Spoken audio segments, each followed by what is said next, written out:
Tetapi dalam banyak-banyak nabi, tentulah Nabi kita Muhammad sallallahu alaihi wasallam adalah nabi kita khusus kepada umat akhir zaman, dan kedudukannya amat-amat tinggi dan mulia, sehingga apa saja yang dilakukan oleh Nabi kita Muhammad sallallahu alaihi wasallam kita ikut, kita coba ikuti setakat mana yang mampu. Sebab itulah sunnah kita Nabi Muhammad sallallahu alaihi wasallam. Ulama membincangkan sunnah itu ada sunnah fi'liyah, sunnah perbuatan Nabi, apa yang Nabi buat. Sunnah qauliyah, apa yang Nabi sebut, apa yang Nabi sabdakan dalam hadis-hadis dan seumpamanya. Dan sunnah taqririyah, Nabi tidak sebut, Nabi tidak buat, tapi Nabi tidak larang bila para sahabat buat. Ini sunnah taqririyah. Nah, saudara kaum muslimin yang dirahmati Allah sekalian, kita hari ini bermaulid, tapi dalam situasi baru yang dikatakan sebagai new norms atau new normal, norma baru atau normal baru. Ada sahabat-sahabat kita yang mengkomentari, dia kata, kenapa kita mau mengubah sunnah kepada sunnah baru? Sunnah dulu kita salat rapat-rapat, sunnah dulu kita buka masjid seluas-luasnya. Hari ini kita ada sunnah baru, new norms. Tutup masjid kerana COVID-19. Kalau dibuka, dilimitkan ahli jamaahnya. Kita di Sabah ini insya-Allah sampai 9 hari bulan, ya, pekeliling kita meminta tidak ada masjid dibuka, tidak ada aktiviti masjid dibuat di zon-zon merah. Zon hijau dan kuning kita buka. Salat Jumaat 40 orang, jangan lebih. Salat 5 waktu 12 orang. Ini ketetapan kita. Jadi sebahagian sahabat kita bilang, mana pula ini? Nabi dulu bukan begitu. Nabi suruh sawu sufufakum. Luruskan saf kamu rapat-rapat. Buka masjid seluas-luasnya kerana di situ sumber munajat kita kepada Allah Subhanahu wa taala. Tiba-tiba kita ada new norms katanya. Subhanallah. Saya tidaklah untuk membantah pandangan mereka. Pandangan mereka itu betul, tapi dipasang dalam bentuk yang betul. Pandangan itu betul dalam bentuk keadaan yang sedia ada. Keadaan yang tidak ada pandemik, tidak ada jangkitan penyakit, tidak ada kerisauan tentang keselamatan dan seumpamanya. Jadi Ustaz, apa dalilnya membolehkan kita melakukan SOP ini? Banyak dalil, subhanallah. Para ulama seluruh dunia, daripada the most respected Grand Sheikh of Al-Azhar, Syekhul Azhar, sampailah kepada mana-mana ulama dan mufti di seluruh dunia, tidak ada yang membantah. Tidak ada yang membantah. Kecuali yang saya dapat dalam WhatsApp, katanya ada satu mufti di negara Afrika membantah. Bila saya teliti bantahan itu, kalau benar daripada mufti tersebut, mungkin itu pandangannya yang awal 7 bulan yang lepas, ketika itu pandemik ini dikatakan hanyalah zanni, urusan umur zanniyah. Betul ke tidak ada jangkitan? Betulkah? Ketika itu belum pasti. Para doktor, para saintis belum lagi dapat memastikan. Tapi hari ini tuan-tuan, kematian saja sudah melebihi angka 1 juta. Seluruh dunia. Suku juta saja di Amerika Syarikat. Jangkitan, subhanallah, menjangkau 40 juta. lebih besar daripada jangkitan wabak Spanyol dulu. Ini bukan main-main. Di negara kita hari-hari. Di Sabah ini masih lagi ratusan.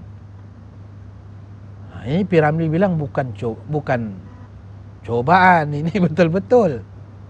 Ya, ini betul-betul. Baik.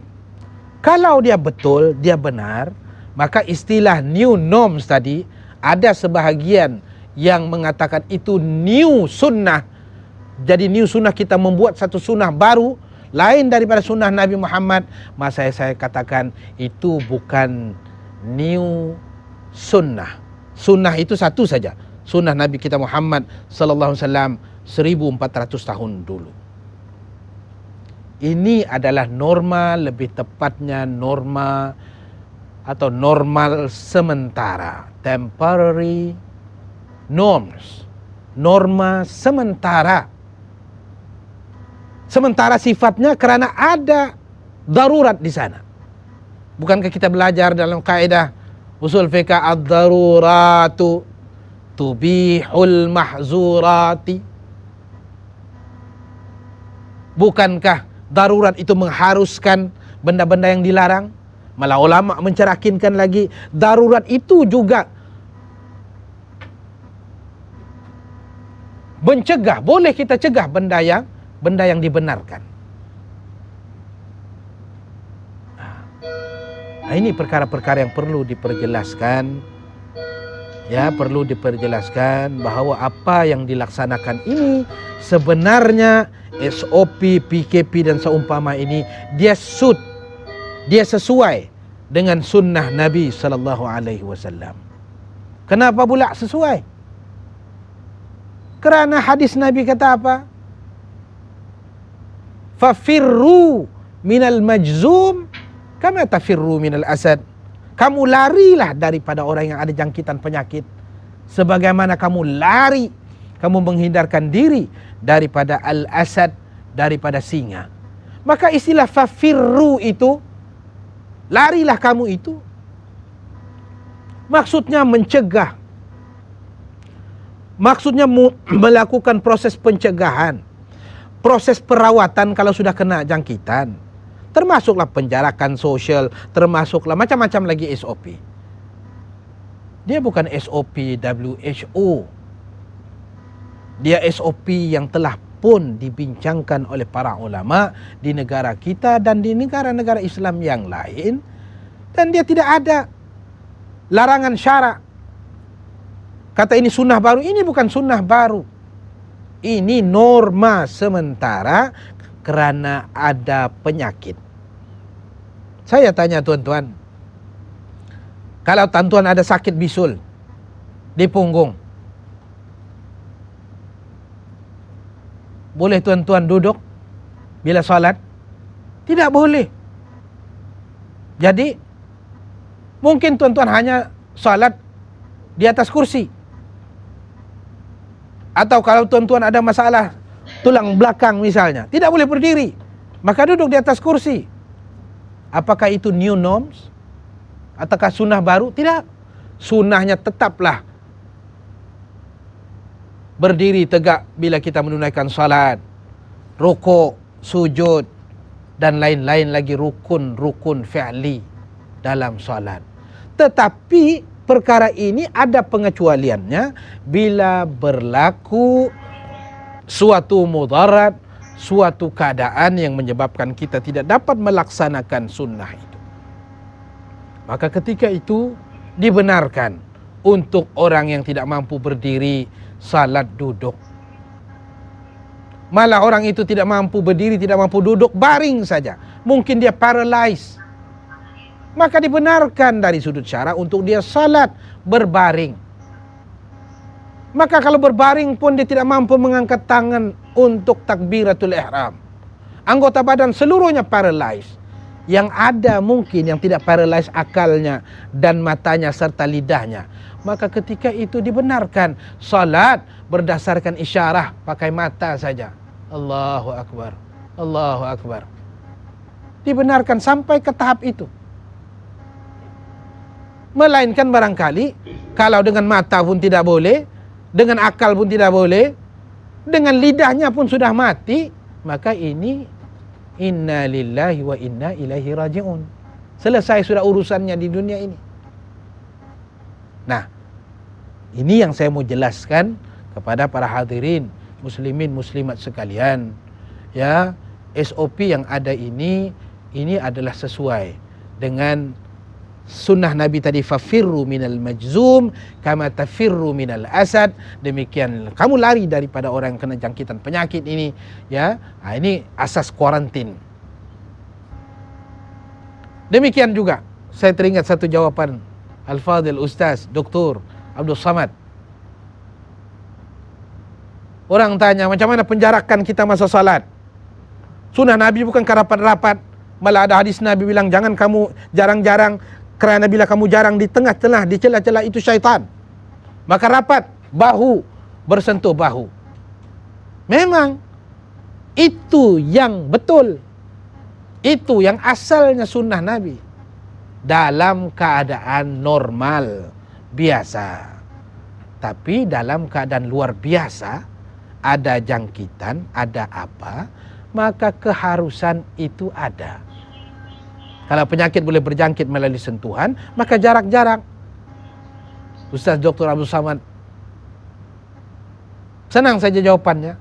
Dia bilang, salat berjarak, jarak ini, apakah dia masuk rukun? Tidak. Apakah dia masuk syarat salat? Tidak. Kalau dia bukan rukun, dia bukan salat. Jadi, dia bergantung kepada keadaan-keadaan tertentu. Even rukun pun masih lagi ada perbincangan di kalangan ulama, sah atau tidak sembahyang kalau rukunnya itu tidak sempurna. Contoh, kalau dalam tafsir Ibnu Katsir, misalnya dalam perbincangan mengenai surah Al-Fatihah, ya, seseorang yang tidak mampu membaca Fatihah lengkap, Bismillahirrahmanirrahim, Alhamdulillahirrabbilalamin, sampai waladhdallin, dia tidak mampu, mungkin dia baru masuk Islam. Jadi kata Imam Ibnu Katsir, sah salatnya bila dia membaca sebahagian daripada Fatihah. Kalau ikut mazhab Syafi'i, kita bismillah sebahagian daripada Fatihah. Itu saja dia tahu. Sina ini baru masuk Islam. Kita paksa dia juga menghafal sab'u mathani itu. Tak mungkin. Jadi naik, pakcik, angkol, apa sih angkol boleh baca? Saya boleh baca bismillah saja, abah. Sembayang, baca bismillah saja. Bismillahirrahmanirrahim. Itu saja dia tahu. Balik-balik itu saja, sah salatnya. Apakah ini sunnah baru? Ini bukan sunnah baru. Ini sunnah sementara kerana dia tidak mampu melaksanakan perkara atau rukun yang wajib. Dan sama macam kita sekarang ini. Jadi jangan ada timbul keraguan, ya, walaupun dalam media masa macam-macam ada pandangan, ya, kita berilah keyakinan bahawa apa yang telah diputuskan oleh para ulama kita adalah sesuatu yang sesuai dengan keadaan kita di sini, insya-Allah. Berbalik semula sebagai penutup kepada